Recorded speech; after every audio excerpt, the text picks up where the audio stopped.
Bulletin में आपके साथ मैं हूं समीर अब्बास। यूपी के सीएम योगी आदित्यनाथ की कैबिनेट में अल्पसंख्यक मंत्री मोहसिन रजा ने मुस्लिम पर्सनल लॉ बोर्ड के वजूद पर ही सवाल खड़े कर दिए हैं। उन्होंने कहा है कि मुस्लिम पर्सनल लॉ बोर्ड दरअसल मौलवी पर्सनल लॉ बोर्ड बन चुका है। रजा का कहना है कि इस तरह के संगठन भारत के कॉन्स्टिट्यूशन के खिलाफ हैं और इस बोर्ड को बैन कर देना चाहिए। यूपी सरकार के मुताबिक 3 तलाक महिलाओं के खिलाफ अत्याचार है और इस्लाम इस तरह की चीजों की इजाजत नहीं देता। सीएम योगी खुद ट्रिपल तलाक की तुलना द्रौपदी के चीर हरण से कर चुके हैं और कह चुके हैं कि 3 तलाक पर मौन रहने वाले भी किसी अपराधी से कम नहीं। All India Muslim personal law board जबरदस्त विरोध के बाद यह तो मानने के लिए तैयार हो गया है कि ट्रिपल तलाक देने वाले मुसलमान मर्दों का सोशल बायकॉट होना चाहिए, लेकिन फिर भी इसे खत्म करने को बोर्ड अभी भी तैयार नहीं है। बड़ा सवाल यह कि क्या योगी और मोदी की हमदर्दी करेगी मुस्लिम महिलाओं की राह आसान, और क्या वाकई मोदी सरकार मुस्लिम पर्सनल लॉ बोर्ड को बैन करने की तैयारी कर रही है? इसी पर करेंगे बातचीत अपने तमाम खास मेहमानों से, लेकिन सबसे पहले यह रिपोर्ट। हम ये चाहते हैं कि जितनी भी औरतें हैं, चाहे वो हिंदू हों चाहे मुसलमान हों, हुकूमत को चाहिए कि उनके मसाइल को हल करें। बगैर किसी जस्टिफिकेशन के दे देता है तो ऐसे लोगों का मुसलमानों से अपील की उनका सोशल बाइकाट किया जाए। मगर अब जब बीजेपी वाले खुद कर रहे हैं तो इसमें किसी का कोई तुष्टीकरण नज़र नहीं आ रहा है। ये अफसोसनाक बात है। तो मुस्लिम की तरक्की का हाल ये है कि जो कुछ मुसलमानों को 2014 तक मिलता रहा है वो सब मिलना बंद हो गया है, चाहे वो स्कॉलरशिप के नाम पर हो, चाहे वो सरकारी मुलाजमतों में हो। कि और तमाम मुस्लिम औरतों की तालीम और एजुकेशन की तरफ भी हुकूमत का ध्यान हो और हमारी उन हिंदू बहनों की तरफ भी ध्यान हो जो सालों से अदालतों के चक्कर लगा रही हैं, कहीं जहेज के मामले में, कहीं तलाक के मामले में।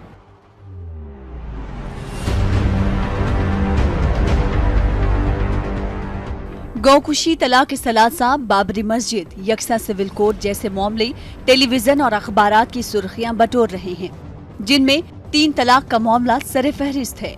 ऐसा महसूस होता है कि इससे पहले शायद मुस्लिम खवातीन की फिक्र किसी हुकूमत ने नहीं की होगी जितनी फिक्र मोदी हुकूमत और आज की मीडिया को है। हालांकि ये खुश आइन बात है कि खुद वजीर आजम नरेंद्र मोदी ने भुवनेश्वर में बीजेपी मजलिस आमला के इजलास में इख्तितामी तकरीब के दौरान मुस्लिम खवातीन को समाजी इंसाफ दिलाने की बात की। इसमें कोई शक नहीं कि तलाकशुदा खवातीन के लिए आगे की जिंदगी बसर करना काफी मुश्किल होता है। अब एक सवाल ये सामने आता है कि क्या तलाक की लानत सिर्फ मुस्लिम तबके में ही है? क्या दूसरे मजहब की खवातीन की अज़दवाजी जिंदगी में कोई मसला नहीं है? क्या उन्हें इंसाफ मिल रहा है? अगर तलाक और एक से ज्यादा शादी का चलन सिर्फ मुसलमानों में नहीं है तो हुकूमत की तरफ से ये जानिबदारी क्यों? हालांकि मुसलमानों की बड़ी आबादी तलाक पर हुकूमत की नीयत को शक की निगाह से देखती है। उन्हें शक है कि इसे एक बड़ा मसला बनाकर शरई मामलात में दखल देने की कोशिश की जा रही है। यहाँ तक कि मुस्लिम पर्सनल लॉ बोर्ड के मजलिस आमला की मीटिंग में बोर्ड के जनरल सेक्रेटरी ने ये साफ कर दिया कि इस मामले में हुकूमत की दखल अंदाजी नाकाबिले बर्दाश्त है। लेकिन ऐसा नहीं लगता है कि बोर्ड ने मुसलमानों के मसाइल के हाल के लिए कोई ठोस लाहे अमल तैयार किया है, क्योंकि जो मुतासरा खवातीन हैं उन्हें इंसाफ मिलना अभी बाकी है।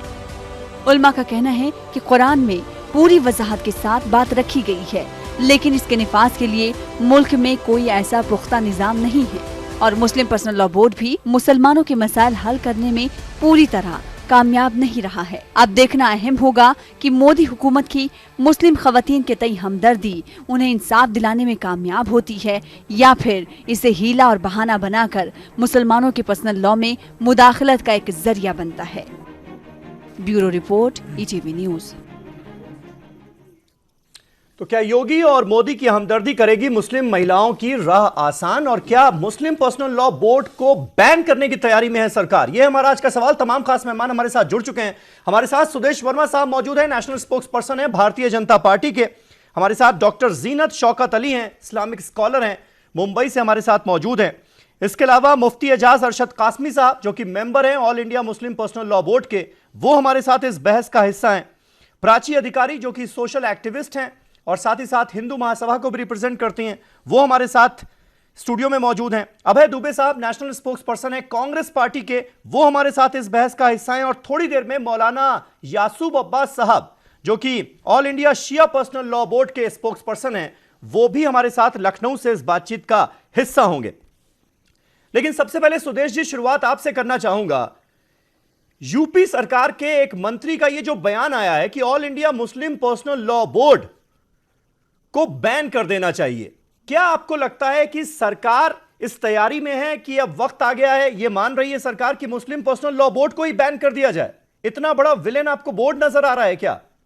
क्योंकि हमने देखा पिछले दिनों कहीं ना कहीं जिस तरह का दबाव पड़ा, बोर्ड ने भी अपने रुख में थोड़ा सा बदलाव लाने की कोशिश की है। हालांकि ट्रिपल तलाक को अभी भी वो जायज ठहराने की कोशिश कर रहा है, लेकिन कम से कम यह कहा गया है कि सोशल बायकॉट किया जाए ट्रिपल तलाक देने वाले मुसलमान मर्दों का। आपको लगता है बैन होना चाहिए फिर भी बोर्ड? देखिए समीर अब्बास साहब, ये पार्टी का अधिकृत बयान नहीं है और न ही पार्टी की ऐसी सोच है। आपको पता होना चाहिए कि मुस्लिम पर्सनल लॉ बोर्ड जो है एक एनजीओ की तरह फंक्शन करता है। तो एक एनजीओ पर आप तभी बैन लगाएंगे जब वो एनजीओ किसी कॉन्स्टिट्यूशनल दायरे को पार करता है, और ये मुसलमानों पर डिपेंड करता है कि वो मुस्लिम पर्सनल लॉ बोर्ड की बातों को कितना मानते हैं। और जब उन बातों को नहीं मानते हैं, जब कोर्ट में मामला आता है, तभी दखल अंदाजी होती है। इसलिए कि उनके जो कुछ बयान हैं या उनके जो कार्य हैं वो वहाँ की महिलाओं को बर्दाश्त नहीं है, और ये जो कुरीतियां हैं उससे दूर करने का उपाय खोजना चाहिए। लगातार हो ही रही है ना, मुस्लिम पर्सनल लॉ बोर्ड को जमकर कोसा भी जा रहा है कि भाई वो ट्रिपल तलाक की हिमायत कर रहा है। लेकिन जब आप कह रहे हैं ऐसी कोई मंशा नहीं है, ये आपकी पार्टी का अधिकृत बयान नहीं है, तो फिर आप ही की पार्टी के एक नेता, यूपी के अल्पसंख्यक मंत्री ऐसा बयान क्यों दे रहे हैं? क्या इस मुद्दे को सिर्फ और सिर्फ हवा में रखने की कोशिश की जा रही है, गर्म रखने की कोशिश की जा रही है, कि बाकी मुद्दों से ध्यान हटा रहे और ऐसा लगे कि जैसे ट्रिपल तलाक ही इस देश में सबसे बड़ी समस्या है इस वक्त? देखिए समीर अब्बास साहब, सबसे बड़ी बात यह है कि all India Muslim personal law board का क्या कॉन्स्टिट्यूशन वजूद है। कॉन्स्टिट्यूशन के ऊपर ये नहीं हो सकता। कोई भी एनजीओ बनता है तो वो अपने मेंबर्स जब तक उसको मानते हैं तब तक वो चलता है, लेकिन कॉन्स्टिट्यूशन वजूद उसका नहीं हो सकता कि आप कॉन्स्टिट्यूशन से ऊपर हैं। बात यहाँ कॉन्स्टिट्यूशन की हो रही है। हाँ। अगर all India Muslim personal law board ये बोलेगा कि हम कॉन्स्टिट्यूशन से ऊपर हैं, हम कोर्ट से ऊपर हैं और हम जो कहेंगे वही फाइनल है, तब दूसरी बात होगी। अभी तो बात ये हो रही है कि हम लोग बराबरी के अधिकार की बात कर रहे हैं, आर्टिकल 14 की बात कर रहे हैं। कोई भी लॉ नहीं हो सकता जो आर्टिकल 14 में जो राइट टू इक्वलिटी दिया गया है मुस्लिम महिलाओं को, उसको हनन कर दे। और जब वो बाहर आती है तो उनको अधिकार मिलेगा, कॉन्स्टिट्यूशन अधिकार देगी, कोर्ट अधिकार देगी, इसमें तो कोई दो मत है ही नहीं। तो एक एनजीओ है, एनजीओ में बैन का प्रश्न तभी उठता है, आपको भी पता है, जब कोई अनकॉन्स्टिट्यूशनल काम करे। तो ये तो मुद्दा वही का सही बात आप कह रहे हैं। इसीलिए तो ये सवाल उठ रहा है ना कि बैन की बात सरकार की तरफ से, सरकार के एक मिनिस्टर की तरफ से कही क्यों जा रही है? ठीक है, मौलाना कासमी साहब, मैं आपसे जानना चाहूंगा, मोहसिन रजा साहब का जो स्टेटमेंट है उसमें वो ये कह रहे हैं कि all India Muslim personal law board जो है वो मौलवी पर्सनल लॉ बोर्ड बन चुका है। जो शरीयत की बातें हैं वो ठीक तरीके से लोगों के सामने नहीं रखी जा रही है, औरतों का हक मारने की मंशा है इस बोर्ड को, इसलिए बैन कर देना चाहिए। क्या आपको लगता है वाजिब सवाल उठा रहे हैं? क्योंकि ये दिक्कत तो है ही ना। आप लोगों ने अगर ट्रिपल तलाक की जो समस्या थी मुस्लिम महिलाओं की, उसको अपने लेवल पर अगर सॉल्व कर लिया होता तो शायद ये नौबत नहीं आती। लगता है आपको ऐसा? देखिए, मुस्लिम पर्सनल लॉ बोर्ड ने कभी भी कोई दावा नहीं किया कि हम मुसलमानों की रिप्रेजेंटेटिव बॉडी हैं, या हम ही इस सिंगल सब कुछ हैं, या हम ही ठेकेदार हैं, या मुझे ही फॉलो करना ज़रूरी होगा। हाँ। आप एक सिंगल केस ऐसा कभी नहीं दिखा सकते कि मुस्लिम पर्सनल लॉ ने अपना कोई भी फैसला या कोई भी मैटर किसी पर थोपने की कोशिश की होगी। इसलिए कि कॉन्स्टिट्यूशन के अंदर में वो काम कर रहे हैं, उसको जो इम्प्लीमेंटेशन का पावर ही नहीं है मुस्लिम पर्सनल लॉ को। राय तो मुस्लिम महिलाओं पर थोपने की कोशिश की, कैसे, कहाँ थोप रहे हैं? तलाक को जायज ठहरा के। तो राय तो रखने का, हमको भी राय रखने का हक है, आपको भी अपनी राय रखने का हक है, हर आदमी को अपनी राय रखने का। ये डेमोक्रेटिक सेटअप है, इसमें हर आदमी को अपनी राय, हमने कुछ राय रखी, चार आदमी चार तरह की राय रख सकता है। मुस्लिम पर्सनल लॉ ने अपनी राय रखी, जिसको मानना है माने, न मानना है न माने। जो वुमेन पर्सनल लॉ बोर्ड है उसने अपनी अलग राय रखी है। मुस्लिम पर्सनल लॉ बोर्ड ने कभी ऑब्जेक्शन किया वुमेन पर्सनल लॉ बोर्ड पर? मुस्लिम पर्सनल लॉ बोर्ड ने कभी शिया पर्सनल लॉ बोर्ड पर नहीं? लेकिन आप अगर सुप्रीम कोर्ट में देखिए, इस तरह की जो बयानबाजी है मोहसिन रजा साहब की, ये सिवाय ज़हनी दिवालियापन के और कुछ नहीं है। इसको कुछ नहीं कहा जा सकता। जैसा कि आपने सही कहा कि इशू को गरमाने के लिए रोजाना एक एक मंत्री या एक एक आदमी कोई ना कोई बयान देते रहे, ताकि हर दिन डिबेट का कोई ना कोई बहाना मिलता रहे। अगर देखें तो रोजाना पूरी कोशिश के बावजूद, जैसा कि खुद बीजेपी ने भी ऐलान कर रखा है, आरएसएस ने भी ऐलान कर रखा है कि मुस्लिम महिलाओं को तलाश हो, जो डिवोर्सी महिलाएं या विक्टिम महिलाएं हैं, तमाम तर कोशिशों के बावजूद, तलाश के बावजूद आज भी टीवी चैनलों पर वही 5-6 महिलाएं घूम रही हैं जो क्या कहते हैं, जिसको ट्रेनिंग दे करके और तोता नहीं, लेकिन आप आरोप नहीं लगा सकते ना। कोई भी महिला कोई भी महिला इस तरह से बीजेपी या बीएचपी के दबाव में आकर टीवी पर ये थोड़ी कहेगी कि उसके पति ने उसे तलाक दे दिया। आप तो ये तोहमत लगा रहे हैं ना, दबाव की बात ये तमाम मुस्लिम महिलाओं पर आप तोहमत लगा रहे हैं, इसीलिए तो महिलाएं आपसे दूर हो रही हैं। मुस्लिम महिलाएं कहां हैं? हमने तो ये सिग्नेचर कैंपेन किया, 5 करोड़ सिग्नेचर आ गए सामने। तमाम मुस्लिम महिलाएं कहां से आ गए? मौलाना 5 महिलाएं लाए। मौलाना कासमी, आपको ये बात माननी पड़ेगी कि कहीं ना कहीं आपके इस रवैये की वजह से ही मुस्लिम महिलाएं आपसे दूर हो रही हैं। उनको बीजेपी में एक उम्मीद नजर आ रही है, मोदी में एक उम्मीद नजर आ रही है, योगी में एक उम्मीद नजर आ रही है। देखिए मोदी में उनको उम्मीद नजर नहीं आ क्यों? रही है। अगर एक पार्टी खुलकर उनका समर्थन करेगी, कहेगी कि आपके साथ नाइंसाफी हुई है, तो वो जाएंगे उनके सपोर्ट में। और योगी में उन लोगों को उम्मीद नजर आ रही है जो इस तरीके से एक्टिविस्ट, मतलब महिलाओं की नेता बनकर, एक्टिविस्ट बनकर के और यहाँ पर आ रही है। उनको उम्मीदें हैं कि उनको जो है बीजेपी से शायद कुछ मिल जाए, कोई तमगा मिल जाए, कोई अवार्ड मिल जाएगा। डॉक्टर जीनत हमारे साथ मौजूद है, डॉक्टर जीनत शौकत अली हमारे साथ मौजूद है। डॉक्टर जीनत, क्या आपको लगता है कि बोर्ड के इसी रवैये की वजह से आज हालात ऐसे पैदा हो रहे हैं कि कुछ मंत्री बैन करने तक की बात कर रहे हैं और मुस्लिम महिलाओं का भरोसा मुस्लिम पर्सनल लॉ बोर्ड पर से पूरी तरह से उठ चुका है? देखिए साहब, मैं ये कहना चाहती हूँ कि मुस्लिम पर्सनल लॉ बोर्ड एक अम्ब्रेला बॉडी है जो मुस्लिम इंटरेस्ट को गार्ड करने के लिए 1970s में बनी, और उनका ये इरादा था, यानी कि the entire motive of the formation was कि मुस्लिम महिला और मुस्लिम मर्दों की इंटरेस्ट को वो गार्ड करे। लेकिन अनफॉर्चुनेटली ये ख़ास करके अब जो ट्रिपल तलाक का मामला है, तो I will concentrate on that. Triple तलाक के मामले में वो बहुत कुछ कर सकते थे और बहुत कुछ बोल सकते थे, और मुस्लिम विमेन को उनके तरफ से बहुत सारी रिलीफ मिल सकती थी, लेकिन वो इस किस्म के आर्ग्यूमेंट में मुब्तला हो गए, और जो सुप्रीम कोर्ट में जो केसेस दर्ज हुए और जो उन्होंने जवाब दिया, सिर्फ महिला में अक्ल नहीं है और मुस्लिम की समझ कम है, या पोलीगमी नहीं होगा तो बैड एक्शंस हो जाएंगे या जला देंगे जी। तो इस किस्म की स्टेटमेंट्स जो है नेचुरली, देखिए मैं अपनी बात पूरी करना चाहती हूँ। इस किस्म के स्टेटमेंट्स जो है वो बैलेंस्ड स्टेटमेंट्स नहीं नजर आते, और नेचुरली जो मुस्लिम महिला है वो ये क्वेश्चन की कि मुस्लिम पर्सनल लॉ बोर्ड अगर हमारी नुमाइंदगी करना है तो फिर ऐसे कैसे इस किस्म की बातें होती है। उनको कहना है कि नहीं, इस्लाम ने वुमेन को बहुत सारे राइट्स दिए हैं, और ये गलत तरीका है कि SMS पे शराब की नशे में, जेस्ट में ये सब तलाक़ें हो रही है, ये सब मजाक की तरह हो रहा है, तो ये सब गलत है। उनको बोलना बहुत ज़रूरी था, और जब उनको मौका था बोलने का उन्होंने नहीं बोला, और नहीं बोला तो उसके कॉन्ट्ररी में बोला, तो फिर नेचुरली कॉन्फिडेंस लॉस होगा ना। बीच में ना बोलें प्लीज। आप कासमी साहब पूरी बात हो जाए उनकी। Confidence, there is a loss of confidence. जी मौलाना एक मिनट सबको शामिल कर लिया जाए बहस में। पहले मौलाना यासूब अब्बास हमारे साथ मौजूद हैं। मौलाना यासूब अब्बास साहब, आपको लगता है कि ये जो all India Muslim personal law board ने 2 दिन बैठक की लखनऊ में, और उसके बाद सारा निचोड़ ये निकला, लोग सोच रहे थे कि भाई कुछ ना कुछ बदलाव आएगा रुख में, लेकिन बदलाव के नाम पर हमें सिर्फ ये दिखा कि कह दिया गया कि ट्रिपल तलाक अगर कोई मर्द देता है अपनी बीवी को तो उसका सोशल बायकॉट कर दीजिए, लेकिन जायज फिर भी ठहरा दिया गया कि ट्रिपल तलाक है तो जायज, वो हम नहीं छोड़ेंगे। आपको लगता है इससे कोई फर्क पड़ने वाला है?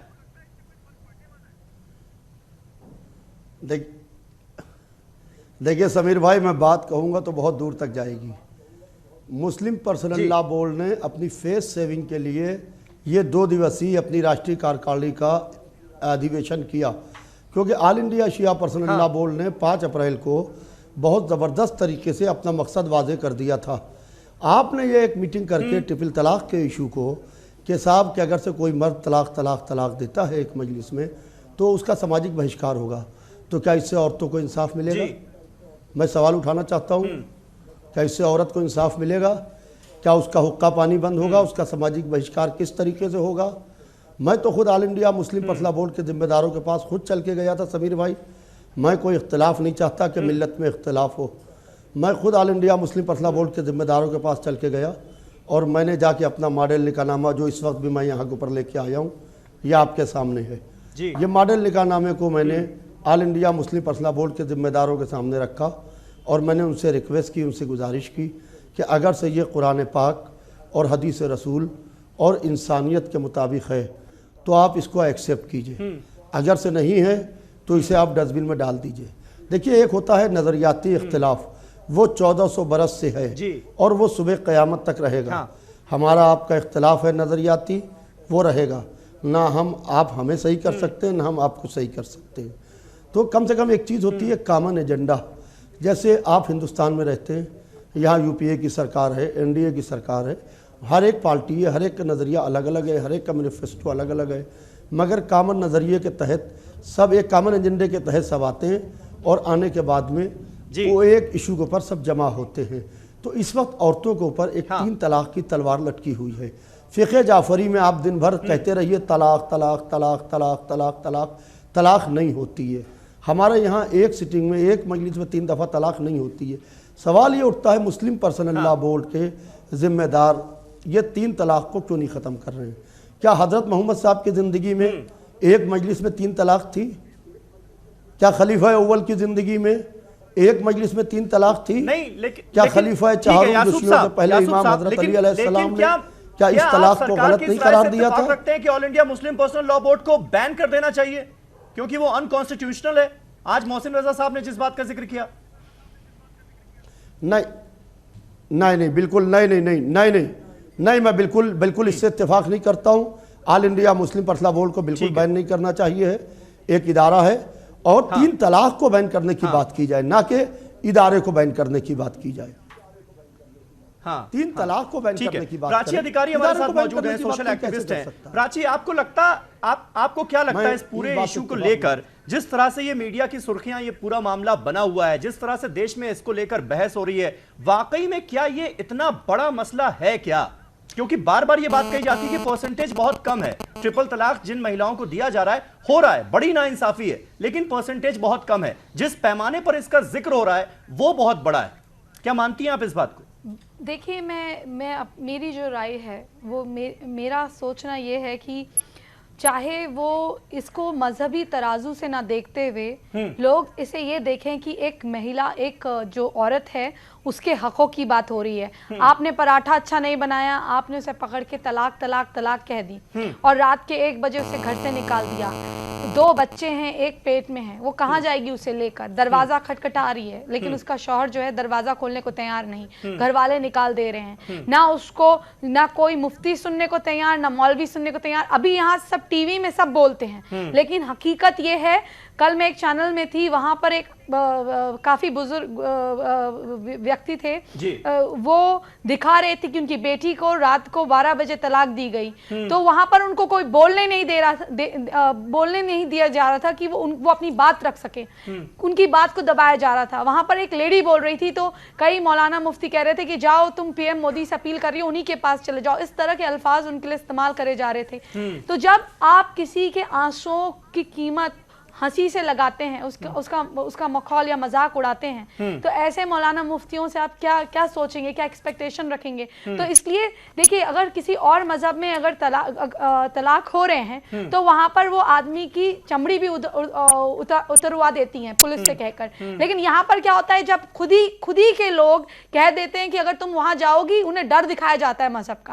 अगर तुम जाओगे, अरे वाह तुम तो कौम की नुमाइश कर रही हो, तुम तो ये कर रही हो। आपके हिसाब से पूरी तरह से बैन होना चाहिए ट्रिपल तलाक को। ये बैन होना जावेद चाहिए। अख्तर साहब ने आज जिस बात का जिक्र किया, कानून। प्राची जी, जावेद अख्तर साहब ने जिस बात का जिक्र किया कि मिसयूज ऑफ ट्रिपल तलाक होगा, तो ऐसे लोग जो कर रहे हैं वो मिसयूज कर रहे हैं और ऐसे लोगों का सोशल बाइकआउट किया जाए। उस पर उन्होंने कहा कि कल तो फिर हम ये बात करेंगे कि misuse of molestation, misuse of rape issues, misuse of wife beating, इन सब बातों की बात होगी। ये तो कोई बात नहीं हुई और इससे किसी तरह का कोई इंसाफ नहीं होगा। इससे सहमत है यानी आप? नहीं, देखिए, अच्छे और बुरे लोग तो हर जगह हैं। हाँ। अब ऐसे तो कोई मजलूम लड़की होती है, उसके साथ वाकई में गलत हुआ होता है, लेकिन कई ऐसी होती हैं जो जिनके साथ कुछ नहीं होता है, वो उसका फायदा उठाती है। अब लेकिन आप ये कह दें कि सब खराब हैं लड़कियां, ऐसा नहीं होता है। लेकिन हम तो ये कह रहे हैं कि अगर किसी को तलाक चाहिए तो वो कानून के अंदर आके एक दूसरे से, जैसे पढ़े लिखे समाज के लोग होते हैं, जिन्हें इल्म हासिल होता है, तालीम हासिल होती है, वो इस तरह से बात करें कि आपस में बैठे एक दूसरे से बात करें, और अगर नहीं जमता है तो कानून के दायरे में आके ले उसको। ठीक है, अभय दुबे साहब हमारे साथ कांग्रेस पार्टी से मौजूद हैं। अभय दुबे साहब, आपको कहीं ना कहीं लगता है जिस तरह से इस देश में पहले की जो सरकारें रही हैं, उन्होंने इस मामले को, ट्रिपल तलाक के मामले को, हलाला के मामले को गंभीरता से नहीं लिया, उतनी गंभीरता से नहीं लिया जितना लेना चाहिए था, जिसकी वजह से आज ये हालत हो रही है। और कहीं ना कहीं मोदी सरकार आने के बाद और यूपी में योगी सरकार बनने के बाद एक उम्मीद जगी है, क्योंकि बीजेपी एक ऐसी पार्टी है जिसने इसके खिलाफ बहुत ही मुखर होकर स्टैंड लिया है, इसलिए मुस्लिम महिलाओं का भरोसा जगा। ये बात मानते हैं आप?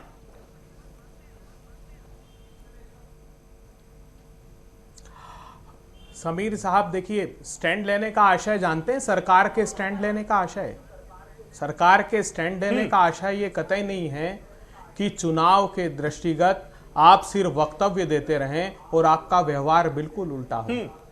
अरे सरकार चला रहे हैं जनाब, आप अधिकार संपन्न हैं। जब आप कहते हैं कि मुस्लिम पर्सनल लॉ बोर्ड एक एनजीओ है, तो क्या वो कोई संवैधानिक संस्था है जिसके खिलाफ आप लड़ रहे हैं? आपने किया क्या ये बताइए। आप तो रोज वक्तव्य देकर पोलराइज मत करिए, क्योंकि देश का सर्वोच्च न्यायालय इस बात को डिसाइड करने वाला है कि क्या तलाक़े इद्दत, निकाह, हलाला और पोलीगामी आर्टिकल 25(1) के अंदर प्रोटेक्टेड है कि नहीं है। वो इस बात को डिसाइड करने वाला है कि जो पर्सनल लॉ है वो आर्टिकल 13 के अंदर प्रोटेक्टेड है कि नहीं है। एक बात संदेह इसलिए होता है कि वो मंत्री उत्तर प्रदेश से कहते हैं कि प्रतिबंध लगा दो मुस्लिम पर्सनल लॉ बोर्ड पर, और उन्हीं के चीफ मिनिस्टर ये कहते हैं कि अगर आदमियों में थोड़े से औरत के गुण आ जाए तो वो देवता हो जाता है, और औरतों में आदमी के गुण आ जाए तो वो राक्षसी वृत्ति की हो जाती है, उसको स्वतंत्रता का अधिकार नहीं है। उनका जो संगठन है जिससे प्रेरणा पाते हैं, उनके शीर्षस्थ भागवत जी ये कहते हैं कि शादी तो एक सौदा है, सोशल कॉन्ट्रैक्ट। आज अभी का ब्लॉग है, अभी का सुन लीजिए। आज भी इनकी जो संस्था है, राष्ट्रीय स्वयंसेवक संघ के प्रचारक की अनिवार्यता होती कि विवाह नहीं करेगा। महिलाओं के प्रति जो ये भाव रखते हैं, आप इस तरह की बात यहाँ पर ना करें प्लीज। यहाँ पर महिला का मुद्दा है, आप ट्रिपल तलाक का मुद्दा है, बाबू जी की बात ना करें आप।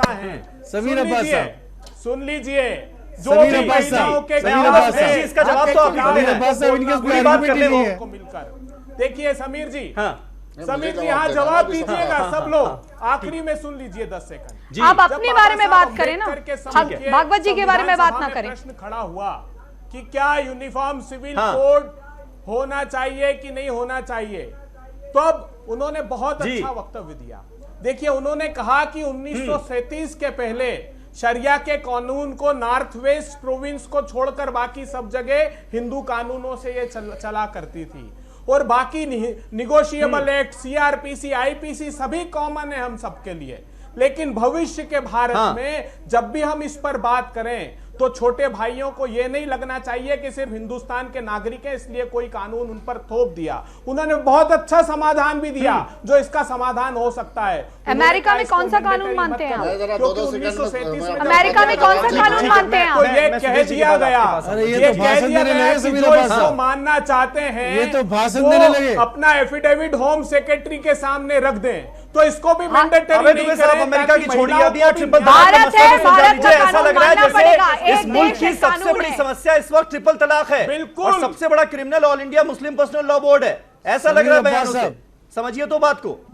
मैं इनका जवाब देना चाहता हूं, बड़े मैं इनका जवाब देना चाहता हूं समीर अब्बास साहब। न्यायालय कुछ ही दिन में डिसाइड करने वाला है, और हम महिलाओं के पक्ष में ये बात समझ लीजिए। हम नहीं चाहते सुन लीजिए, तो सरकार कह रही है ना कि हमने हलफनामा दिया, ट्रिपल तलाक खत्म किया जाए, बैन किया जाए। स्टैंड तो लिया उन्होंने, आप स्टैंड नहीं ले पाए। दिक्कत तो यही है ना कांग्रेस पार्टी के साथ, देखिए नहीं ले पाते ना। समीर अब्बास साहब खुलकर बोलते हैं, तो आज आपके साथ भी लोग खड़े होते हैं। सुनिए ठीक है, सुदेश जी जवाब दीजिए। समीर अब्बास साहब मेरी बात सुनिए। समीर अब्बास साहब मुझे बोलने दीजिए। समीर अब्बास साहब, आज अगर हमारी मुसलमान बहनें और माताएं सफर कर रही है तो इसमें बहुत बड़ा दोष कांग्रेस का है। 1986 को मत भूलिए, जब कांग्रेस ने भारत को बहुत पीछे ढकेल दिया था। उस समय आरिफ मोहम्मद खान जैसे लोग, लिबरल लोग आए थे और बोले थे इसके खिलाफ। और आज अरे सुन लीजिए भाई साहब, क्यों अभी दिल्ली क्यों बज रहा है? अभी तो शुरुआत की है भाई साहब, अभी तो शुरुआत की है भाई साहब, सुन लीजिए। अरे भाई साहब सुन तो लीजिए, अरे सुन तो लीजिए, सुन लीजिए, सुन तो लीजिए। अपनी बात पूरी कीजिए। आप। दुबे जी सुनने का तो रखिए हिम्मत, सुनने का हिम्मत रखिए। बात देखिए, बात बराबरी के अधिकार की है। कानून अगर है और हमारे माइनॉरिटी मिनिस्टर ने, समीर अब्बास साहब, हमारी माइनॉरिटी के मिनिस्टर ने अगर एक स्टेटमेंट दिया है तो वो उस खेत से दिया है, वो दुख से दिया है, वो दुख से दिया है क्योंकि वो उसी कम्युनिटी को बिलोंग करते हैं कि वो all India Muslim personal law board किस सदी की बात कर रहा है, भारत को कहां ले जाना चाहता है। क्या मुस्लिम महिलाओं को उनका हक नहीं मिलेगा, ये मुद्दा है। कांग्रेस ने बहुत राजनीति कर ली, अब राजनीति नहीं होगी, हम कमिटेड है बराबरी का। सुप्रीम कोर्ट का आप इंतजार कर लीजिए। मतलब क्या वो मुसलमान ही नहीं रहे?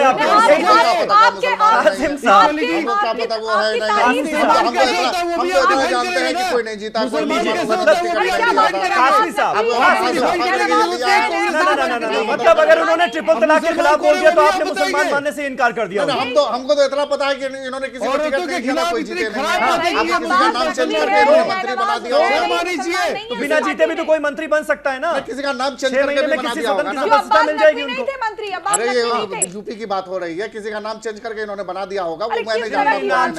मोहसिन रजा साहब, मोहसिन रजा साहब कौन है नहीं हम नहीं जानते, नाम चेंज कर दिया। आप नहीं जानते होंगे ना, आप नहीं जानते होंगे। लेकिन अगर उन्होंने ट्रिपल तलाक के खिलाफ बोल दिया, आप यासूब अब्बास साहब को दिखा दीजिएगा कि वो मुसलमान नहीं है, तो कोई बात नहीं है। यासूब अब्बास साहब इसलिए बोल रहे हैं कि चूंकि उनका जो अपनी फिक्र है, उनका वो शिया है और वो शिया का अपना ये स्टैंड है।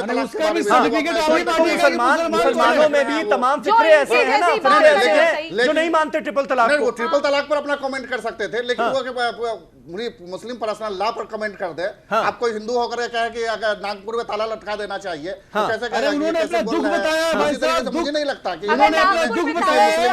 आप लोग प्रोग्रेसिव नहीं है, आप लोग देश को पीछे धकेलना चाहते हैं। चेंज करके किसी को जो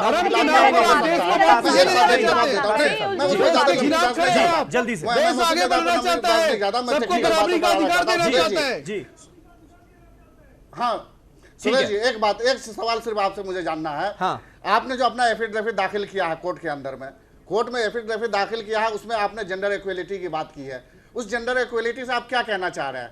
मुसलमानों के अंदर जो निकाह के वक्त कॉन्ट्रैक्ट होता है उसमें सारी जिम्मेदारियां मर्द के ऊपर रखी जाती है, औरतों की A to Z जिम्मेदारी, यानी औरतों को कुछ नहीं करना, सारा खाना खर्चा रिहाइश वगैरह सब कुछ, यहाँ तक के प्लस पैसे भी देने हैं, ये सारी जिम्मेदारी मर्द के ऊपर है। आपने जेंडर इक्वलिटी के नाम पर यानी दोनों को बराबरी का, यानी औरत को भी कमाना होगा मर्द को भी कमाना होगा, औरत अपने घर का अलग इंतजाम करेंगे, मर्द अपना इंतजाम करेंगे। इस तरीके की इक्वलिटी का आप जो वहां पर ये गलत तरीके से पेश कर रहे हैं, ये औरतों के साथ आजादी है या औरतों के साथ जुल्म करने जा रहे हैं? डॉक्टर जीनत एक छोटा सा कमेंट आपसे चाहूंगा। डॉक्टर जीनत, क्या बराबरी का दर्जा है ही नहीं? क्या इस्लाम नहीं सिखाता बराबरी का दर्जा? की साजिश को तो समझ ही नहीं है, इस्लाम तो ज्यादा दे रहा है। डॉक्टर जीनत, समीर अब्बास साहब, नहीं सुमेश जी आप ना दीजिए, डॉक्टर जीनत देंगे इसका जवाब। समीर अब्बास साहब इसका जवाब बहुत बनता है। देखिए मोरक्को में एक लॉ निकला था 2010-12 जो बहुत ही इम्पोर्टेंट लॉ था, और जहाँ जेंडर तो वो इस किस्म का लॉ था कि जब आप घर खरीद तो अगर औरत वर्किंग हो, अगर वो कमाती हो तो उसका भी हिस्सा देती है और मर्द भी उसका हिस्सा देते हैं, और वैसे जाके बच्चों के साथ भी। और दूसरे मामला क्या है कि ज्यादा लिखी पड़ी होती है और मालदार। आप चाह रहे हैं कि मर्द को जिम्मेदारी से आजाद कर दिया जाए? मर्द को नहीं, इस्लामिक इशू है ये, इसमें आप मत बोलिए। आप चाह रहे हैं कि मर्द को बहुत रिच होते हैं कर दिया जाए, मर्द के जिम्मे खाना खर्चा नफा महर सब खत्म कर दिया जाए। नहीं देखिए कासमी साहब, देखिए मैं बात करती हूँ तो आप मेहरबानी करके मुझको बात करने दें। जिक्र नहीं है, क्यों हो रहा है? थोड़ा सा अपना फिक्री स्टैंड है, ज्यादती है ना? ज्यादती क्या, वो अपना स्टैंड नहीं तो कुरान में जिक्र है ट्रिपल तलाक का, नहीं है ना? मौलाना यासूब की हदीस नहीं है, जबकि हम 12 हदीसें इनको इसी चैनल पर मौलाना यासूब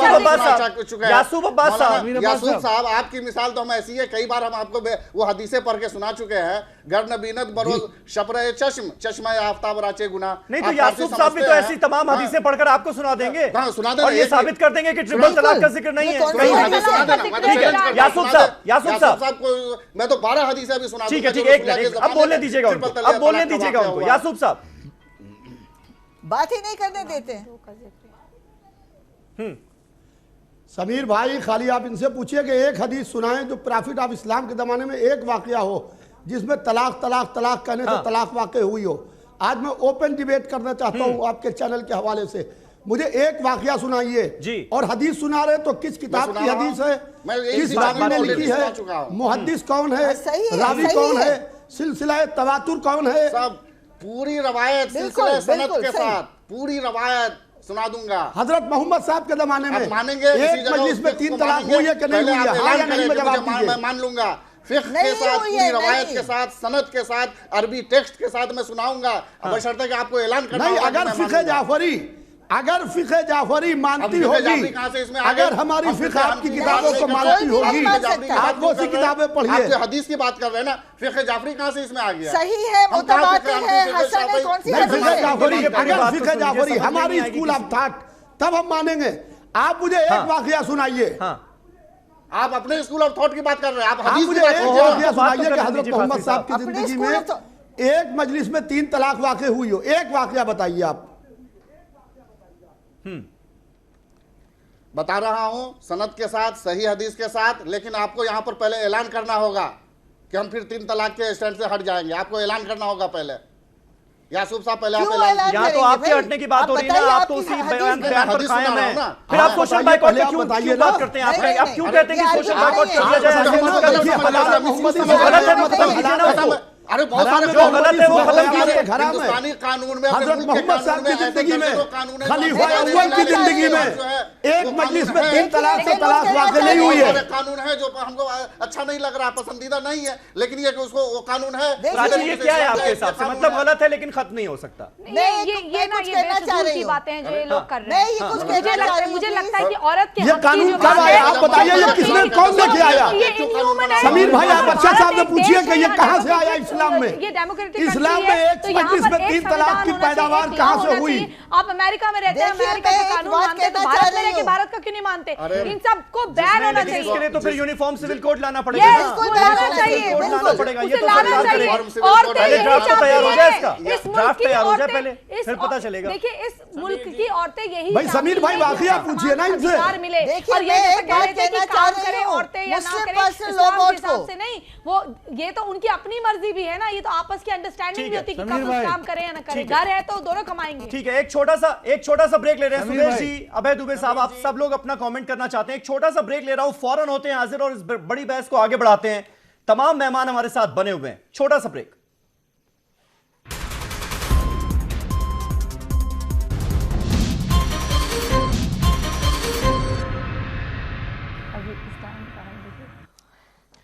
तो क्या मुस्लिम पर्सनल लॉ बोर्ड को बैन करने की तैयारी में है सरकार? यह था हमारा आज का सवाल। तमाम खास मेहमान हमारे साथ बने हुए हैं।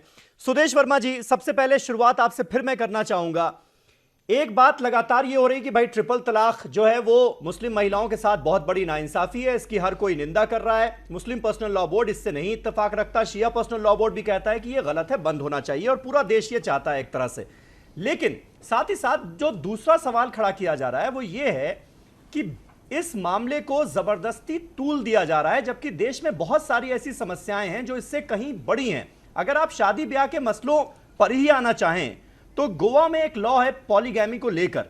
आपको मैं बता दूं, उसमें साफ लिखा हुआ है, मैं पढ़ देता हूं एक line. This law recognises the second marriage of a gentile Hindu man of Goa if his previous wife does not have any children before the age of 25 और if she does not have a male child by 30। यानी 25 साल तक अगर कोई बच्चा नहीं होता किसी महिला को, और 30 साल तक अगर कोई पुत्र रत्न की प्राप्ति नहीं होती है किसी महिला को, तो हस्बैंड उसे छोड़ सकता है, दूसरी शादी कर सकता है। यह लॉ है। यह वो देश है जहां पर बाल विवाह को रोकने के लिए तो कानून है, लेकिन बाल विवाह अगर हो जाता है तो उसे वैलिड माना जाता है, इनवैलिड नहीं होता, वो शादी मान ली जाती है। तो तमाम ऐसी समस्याएं हैं जिसकी ओर ध्यान नहीं दिया जा रहा है, और आप सिर्फ मुसलमानों की बात कर रहे हैं। क्या मुस्लिम अपीजमेंट आप भी करने की कोशिश कर रहे हैं क्या? समीर अब्बास साहब, 2 मौलाना आपके स्क्रीन पर रिलीजियस व्यू पॉइंट लेके कुछ प्रूव करना चाह रहे थे। अगर वो प्रूव कर भी देते एक दूसरे के पॉइंट को, तो ये हम इस डिबेट पर नहीं हैं। हम डिबेट पर ये हैं कि ये जो ट्रिपल तलाक का मामला है ये ह्यूमन राइट्स का वायलेशन है। ये इक्वालिटी एक बहुत बड़े सेक्शन को डिनाई करता है, ह्यूमन राइट का वायलेशन नहीं नजर आता। बाकी भी ऐसे लॉ हैं जो डिनाई करते हैं, तो उनको भी बदलना चाहिए। हिंदू महिलाओं के साथ जो ज्यादती हो रही है वो क्यों नहीं दिखाई दे रहा? हम बिल्कुल देखिए, आपको समीर अब्बास साहब, आपको पता है कि हिंदुओं में कितना रिफॉर्म हुआ, आपको पता है हिंदू कोड बिल, मैं बता रहा हूँ, आ रहा हूँ, हिंदू कोड बिल आया, आपको पता है सती के खिलाफ हमने लड़ाई लड़ी, विडो रीमैरेज के खिलाफ लड़ाई, हमने हर लड़ाई लड़ी है। सच होना चाहिए, सही होना चाहिए, डेमोक्रेटिक स्पिरिट के मुताबिक होना चाहिए। और जो एजाज अरशद काज़मी साहब पूछ रहे थे उसका जवाब मैं दे रहा हूँ। कोई भी एग्रीमेंट, एजाज से एक मिनट, दुबे जी रुक जाइए, दुबे जी एक मिनट रुक जाइए, अरे कंप्लीट करने दीजिए भाई साहब, अरे रुक जाइए भाई साहब, कंप्लीट करना फिर बोल लीजिएगा। अरे आपका टर्न आएगा तो बोलिएगा ना, ये कौन सी ये काहे का डेमोक्रेसी है भाई? अरे मैं कंप्लीट कर लूं। गोवा का जिक्र या बाल-विवाह का जिक्र किया, वो सारे मुद्दे बड़े छोटे हैं आपके हिसाब से, ट्रिपल तलाक ज्यादा बड़ा है। अरे सुन तो लीजिए भाई समस्या, इसलिए सबसे पहले इसको हल किया जाना चाहिए। ये आपका पॉइंट है। बीच में अबे दुबे साहब को लीजिए, ले लेते हैं, सेंसिबल बात कर रहे हैं भाई साहब, सुन लीजिए, कुछ सेंसिबल बात कर रहे हैं, सुन तो लीजिए। चलिए बोल दीजिए। अरे सुन लीजिए, बोल लीजिए। मौलाना साहब ने पूछा, मैं उनकी बहुत इज्जत करता हूं। देखिए, कोई भी एग्रीमेंट, समीर अब्बास साहब, कोई भी एग्रीमेंट आप साइन कर सकते हैं, लेकिन उस एग्रीमेंट की इंप्लीमेंटेबिलिटी जो है वो कोर्ट के थ्रू होगा। अगर आपने उसको अब से रिजॉल्व नहीं कर पाए आप, तो वो कोर्ट के थ्रू होगा। और अगर क्रिमिनल एक्ट है तो कोर्ट का ऑटोमेटिक इंटरवेंशन होगा। इसीलिए मेंटेनेंस जो है वो कवर करती है मुस्लिम महिलाओं को भी। ये मुस्लिम महिलाओं ने आप पर बहुत बड़ा एहसान किया है कम्युनिटी पर, कि वो नहीं जा रही है मेंटेनेंस के लिए, वो जा सकती है। सुप्रीम कोर्ट ने बहुत जजमेंट दिए हैं जहां राइट टू मेंटेनेंस उन पर अप्लाई होता है।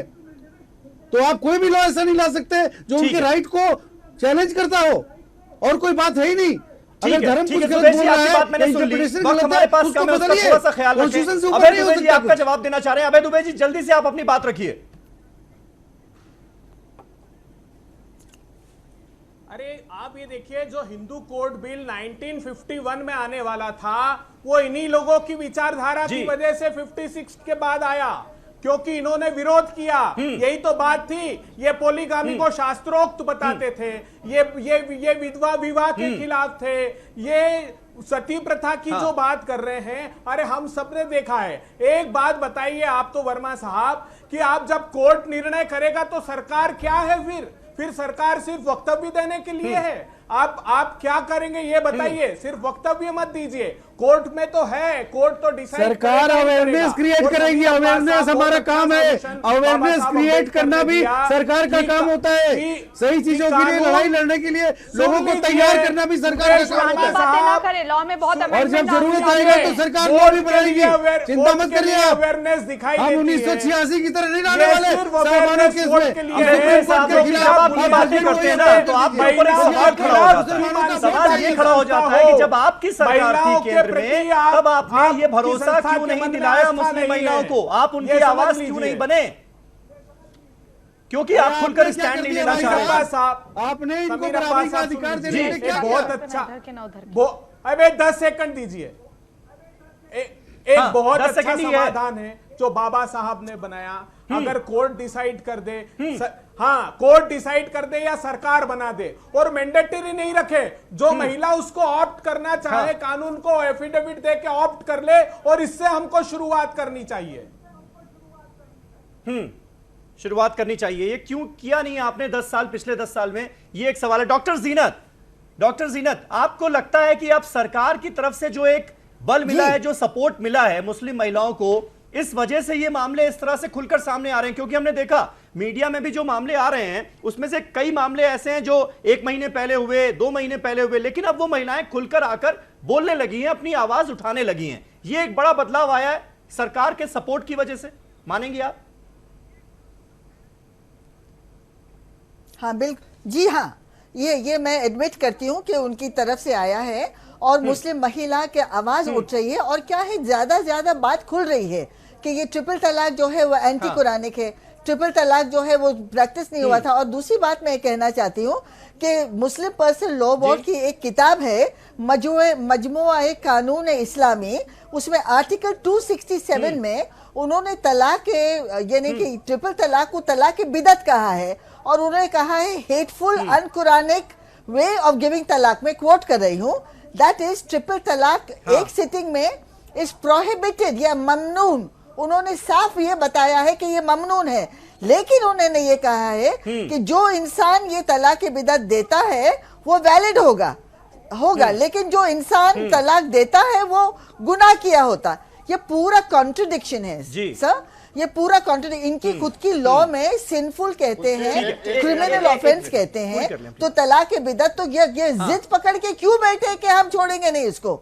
ये सबसे बड़ी बात है जो मुस्लिम पर्सन लॉ यहीं पर आप फंस जाते हैं क्योंकि आप लॉजिक नहीं दे पाते। आप ये कहते हैं कि ये गलत है, नहीं होना चाहिए, जो कर रहा है उसको सोशल बाइकआउट कर दो, लेकिन ट्रिपल तलाक अगर दे दिया तो हो जाएगा। यहाँ पर लॉजिकली फंस जाते हैं। सोशल बाइकआउट में कोई बात नहीं है, सोशल बाइकआउट में कोई बात नहीं है सर। उनको मिला के 80 कोड़े मारिए आप, लेकिन अगर कर लेता है कोई 80 कोड़े मारिए, समझा जाएगा ठीक उसी तरीके से। सोशल बाइकआउट कोई चीज नहीं है, गलत है, गलत है, गलत है। अगर उसके खिलाफ कंप्लेन होती है तो पुलिस लेकिन अगर कोई तीन तलाक दे देता है तो वैलिड हो जाएगी। ये एकदम सेम एग्जांपल है, ये बहुत अच्छा। इससे ज्यादा लॉजिक क्या चाहिए? सजा मिलना चाहिए। कौन सी सोशल बाइकआउट? ठीक है मौलाना यासूब अब्बास साहब, ये लॉजिक क्या समझ में आता है? Social boycott deflection of issue है सर, ये कोई भी लॉजिक नहीं है इसमें। इस्लाम में गलत है, ट्रिपल तलाक की मनाही है, वो गुनाह किया वो गुनाह चलते जाए। लेकिन अगर कोई दे देता है तो हो जाएगा। यानी महिला को, जो मुस्लिम महिला है, अगर उसको उसके पति ने कह दिया तलाक तलाक तलाक, तो वो तो झेलेगी सारी उम्र, फिर उसको सुनने वाला कोई नहीं है।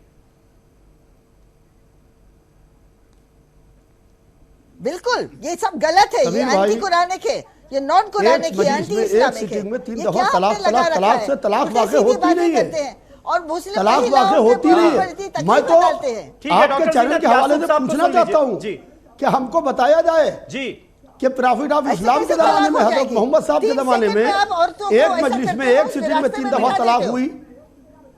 अगर नहीं हुई तो फिर उसको क्यों नहीं छोड़ना है भाई? मुस्लिम मसला बोल दहने बाएं रास्ते से निकल रहा है। आपको बता चुका हूं और मैं आज भी कर रहा हूं कि आप ऐलान कीजिए कि अगर आप बता दिए, साबित कर दिए। वो खुद कह रहा है ये तलाक की बिदअत। यासूब साहब, इसमें अगर हम बहस में जाएंगे ना तो सारा वक्त खत्म हो जाएगा। यहाँ पर सिर्फ मैं एक ही बात कहूंगा कि इस पर आपकी राय अलग है। चलिए, मैं अगर कायल हो गया तो मैं आपकी बात को मान लूंगा। सोचते हैं मैं अगर कायल हो गया तो मैं आपकी बात को मान लूंगा। आप क्यों भाग रहे हैं दहने बाएं?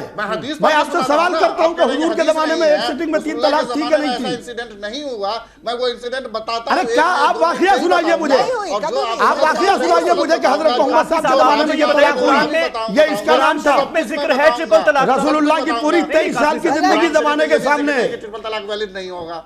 ये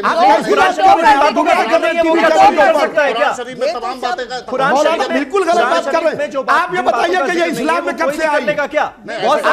ये इस्लाम में कब से आई? नहीं होगा। कानून इस्लामी मुकम्मल होता है सिर्फ कुरान से नहीं बल्कि हदीस से भी। सभी भाई ये पूछिए कि ये इस्लाम में कब से आई 3 तलाक? खुद यासूब साहब भी जानते हैं। जब दोनों को सामने रखेंगे, जो चीज हमें वहां नहीं मिलेगी, ये बताइए कुरान ये इस्लाम में कब से आई, किसकी शुरुआत है? कोई मानता है। आप ये बताइए कि इस्लाम में कब से आई?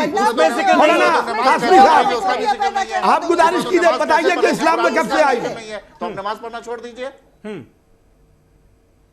जो लोग कुरान यासूब कर रहे हैं, यासूब साहब इसका जवाब नहीं जी। आप ये बताइए कि इस्लाम में ये किसकी शुरुआत है? आप ये बताइए कि इस्लाम में कब से आई? हाँ, आप ये बताइए कि इस्लाम में कब से शुरू हुई? आप नाम बताइए। हजरत मोहम्मद साहब के जमाने में थी कि नहीं थी? हुआ, हजरत अबू बकर के जमाने में हुआ, ये इस्लाम में एक मजलिस में एक सिटिंग में वो कह रहे हैं मोहम्मद साहब के जमाने में हुआ, जमाने में हुआ है। सुन लीजिए, अब जवाब सुन लीजिए जल्दी से। रसूलुल्लाह खुद नाराज हुए। जवाब मैं मोहम्मद साहब की बात कर रहा हूँ, किसी की बात नहीं कर रहा हूँ। हाँ, वो कह रहे हैं मोहम्मद साहब के जमाने में शुरू हुआ। देखिए समीर भाई, आप इनसे पूछिए, हजरत मोहम्मद साहब की बात मैं कर रहा हूं। बिल्कुल नहीं, मैं सहाबियत की या इमामत की बात नहीं कर रहा हूं। मैं हजरत मोहम्मद साहब की बात कर रहा हूं, जिसको यासूब साहब भी इनकार कर रहे हैं और डॉक्टर जीनत भी इनकार कर रहे हैं। हजरत मोहम्मद साहब के जमाने में थी कि नहीं थी? उन्होंने एक हदीस याद होगा ना, कुरान याद होगा, क्योंकि ये आपके बोर्ड का ऑफिशियल स्टैंड है ना, डिसीजन लेने का पावर नहीं होता, ये आपका ऑफिशियल स्टैंड है बोर्ड का। कैसे फंडामेंटल है हिजाब, हिजाब तो इस्लामिक स्कॉलर कैसे हो जाए? ये हदीस कुरान की फंडामेंटल आजादी से जीने का हक है इस देश में। आप खो नहीं सकते, आप खो नहीं सकते ना किसी को। आपको कुछ नॉलेज मिलेगी।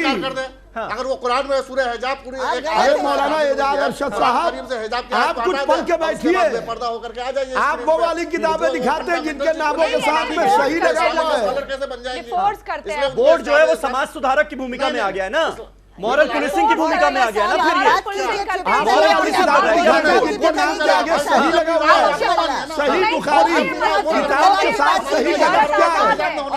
समीर भाई पूछिए कि किताब के साथ सही गलत क्या है? सही बुखारी, सही मुस्लिम, इसका मतलब यह है कि किताब गलत भी। आप अगर आपको वो मैडम अगर लगता है कि वो बेशर्मी कर रही हैं, उन पे पर्दा नहीं है, तो आप अपनी नजर का पर्दा करिए ना। आप क्यों देख रहे हैं? उनको देखिए ही नहीं। नजर के पर्दे की बात की गई इस्लाम में। ठीक है, नजर के पर्दे हैं वो, लेकिन ये इस्लाम में जो जिस औरत को जिस तरीके से रहना चाहिए, आप पूरा देख रहे हैं, आप पूरा दिख रहा है, आप क्यों देख रहे हैं? आप देखिए मत, आप पूरा देखिए ही मत। आप तो मुफ्ती हैं, आप तो मेरा फर्ज है कि आप देखिए ही मत। ये इस्लाम से रिलेटेड चीज है, ये उनको बोलने दीजिए। वो इस्लाम की नुमाइंदा बन के आ रही है। अगर वो जितना मालूम है, बना नहीं सकते तो लोगों को अटैक करते हैं। आपका यही पेशा है।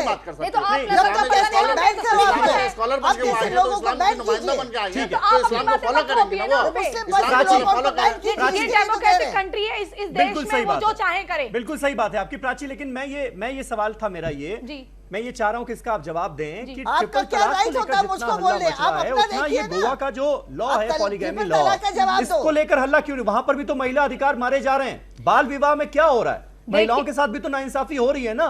देखिए, अगर कहीं पर बाल विवाह होता है, चाहे वो कानून हो, मुझे नहीं मालूम वहां पर इस तरह का कोई कानून है। अगर ये कानून है तो वो बहुत उलझुलूल कानून है। अगर कानून है इस तरह का, और वहां पर कहीं पर भी आप भारत में के किसी भी कोने में अगर कंप्लेन रजिस्टर करते हैं, उसमें आपत्ति जताते हैं, तो पुलिस की कार्रवाई होती है। एक बात बताइए, जो मुस्लिम महिलाओं को रात को छोड़ दिया जाता है, घर से बेघर कर दिया जाता है, महिला की क्यों फिक्र कर रही हो यार?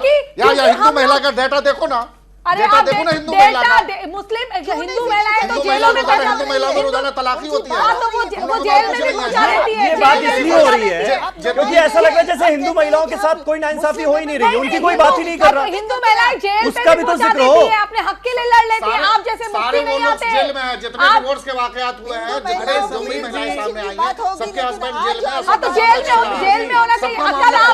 कल आप एक डिबेट में थे, आप बोल रहे थे कि जाओ, अरे सब डाउरी का केस है तो आप पुलिस स्टेशन चले जाओ। डाउरी के एक मिनट सुन लीजिए। डाउरी के केस में तो आप इंडियन लॉ को मानेंगे, लेकिन अगर वो तलाक का केस होगा, ट्रिपल तलाक का, तो लॉ को नहीं मानेंगे। ये तो दुगल्ला आप बात सुनिए। प्राची, लेकिन क्रिमिनल कोड अलग है ना। क्रिमिनल कोड तो सबको मानना ही होगा। सिविल कोड में ये सारी बातें होना ही नहीं चाहिए ना। क्यों तलाक या तलाक या तलाक एक रिश्ते को तोड़ देते हैं। ब्रेकअप नहीं होना चाहिए। ब्रेकअप अगर पहले तो घर टूटना नहीं चाहिए। अरे तो पागल हो जाएगा तो अपने शौहर को छोड़ देगी औरत। आप कैसी बातें कर रहे हैं आप? एक घर में तलाक के बहुत सारे रीजन हो सकते हैं। यहाँ पर तरीका जो है उस पर सवाल उठाए जा रहे हैं ना। क्या पता औरत अपने शौहर के साथ ही रहना चाहती हो? क्या लड़की से पूछा जाता है? नहीं मिले। अरे यहाँ पे गुस्से में आ गए, शराब पीकर आ गए, तलाक बोल दिया, उसका मसला है ना। उसके लिए मेंटली टॉर्चर किया, टॉर्चर के लिए आपको डोमेस्टिक वायलेंस का केस बना हुआ है। डोमेस्टिक वायलेंस के केस उसको जेल जाएगा। आज तक जितनी महिलाओं के साथ तलाक हुए हैं, आज तक जितनी महिलाओं के साथ तलाक के वाकयात हुए हैं, उसका मामला कोर्ट में पहुंचा है और उसको सजा हुई है। सबको जेल की सजा हुई है, सब जेल में है। एक भी ऐसा सिंगल वाकया नहीं बता सकते। तो फिर जब मुस्लिम महिलाएं घर का दरवाजा, घर की चौखट पार करके कोर्ट का दरवाजा खटखटाती हैं, तो उसमें दिक्कत क्यों होती है आपको? डबल स्टैंडर्ड रहता है। कौन सी दिक्कत है? बहुत अच्छा जा रही है, हमको कौन सा दिक्कत है? आप ये दो मुंह वाली बातें छोड़े। आप अपनी जरा लैंग्वेज पर मतलब बर्दाश्त करें, उस तरीके की लैंग्वेज मत करें। नहीं तो ये डबल स्टैंडर्ड है। सुदेश जी, ठीक है। सुदेश जी, लास्ट कमेंट में आपसे चाहता हूं। बयानबाजियां हमने बहुत सुन ली और लगातार बयानबाजियां हो रही हैं इस मसले को लेकर। अब आगे सरकार का रुख इस पर क्या होने वाला है और कोई कड़ा स्टेप भी आप लेंगे या सिर्फ बातें ही होंगी? बहुत छोटे में समीर अब्बास साहब, थोड़ा सा देखिए, आपको समझना पड़ेगा कि हिंदुओं में जो मैरिज है वो एक अटूट बंधन है, टूट नहीं सकता, 7 जन्म का बंधन है। उसके बाद भी तलाक हो रहा है ना। बिल्कुल, जो एक रियलिटी है, समकालीन रियलिटी है, उसको आपको एडजस्ट करना पड़ेगा। बिल्कुल, राइट टू इक्वालिटी की बात है। जहां भी कोई प्रॉब्लम हो रहा है वो अधिकार होना चाहिए, कोर्ट डिसाइड करे। कोर्ट के डिसाइड को आप नहीं छीन सकते, कोर्ट के आप क्षेत्र को नहीं छीन सकते, क्योंकि कुछ लोग चाहते हैं कि नहीं जाए महिलाएं कोर्ट। क्यों नहीं जाएंगी? कोर्ट फैसला करेगा सही क्या है गलत क्या है, इसमें आपको क्या आपत्ति है? कोर्ट है इसीलिए। किसने मना किया? कोर्ट तो आप फिर बोलने लगे, उनको बोलने तो दीजिए। हम अवेयरनेस के खिलाफ कौन है भाई? हाँ ठीक है, हम लोग ठीक है। चलिए, बहुत बहुत शुक्रिया, बहुत बहुत शुक्रिया सुदेश वर्मा जी हमारे साथ इस बहस का हिस्सा बनने के लिए। डॉक्टर जीनत, माफी चाहूंगा, वक्त मेरे पास खत्म हो चुका है। प्राची अधिकारी, मौलाना यासूब अब्बास साहब, मौलाना कासमी साहब और अभय दुबे जी, बहुत बहुत शुक्रिया हमारे साथ इस बहस का हिस्सा बनने के लिए। तो कुल मिलाकर all India Muslim personal law board अपनी राय से टस से मस होने को तैयार नहीं है इस मसले पर। उसका पूरी तरह से अभी भी कहना है कि ट्रिपल तलाक जायज है। हालांकि कोर्ट का जो रुख होगा वो सबको मान्य होगा, इसमें भी किसी को कोई शक नहीं होना चाहिए। कल एक नए टॉपिक पर नई डिबेट के साथ हाजिर होऊंगा, तब तक के लिए शब बखैर।